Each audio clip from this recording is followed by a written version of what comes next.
అదేంటది? ఇది నేమాసం అండి, పురుక్కి. ఏంటి తిప్పేది?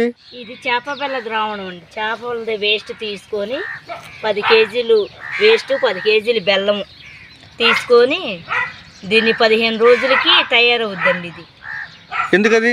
ఇది గ్రోతింగ్ వస్తాయి, మొక్కకి గ్రోతింగ్ వస్తాయి, బాగా పచ్చగా ఉంటుంది బలానికి.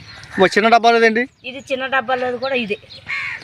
ఇది వచ్చేమో అగ్నేశ్వరం, పురుగు చచ్చిపోతాయండి, ఘనజీవముతో.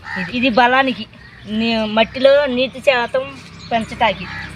తోట సరిగ్గా ఎదగదల లేదు, దానికి సంబంధించిన మందులు కావాలంటే జీవామృతం ఎక్కువ కలుపుతున్నాం సార్. జీవామృతము, ఎగ్గన్యాసిటు, చేపల ద్రావణము కలిపి ఇస్తున్నామండి. ఎరువులు వాడకుండా రైతులకి, కెమికల్ వాడకుండా ప్రకృతి వ్యవసాయానికి సంబంధించిన మెడిసిన్స్ వాడి రైతులను పెంచుతున్నాం.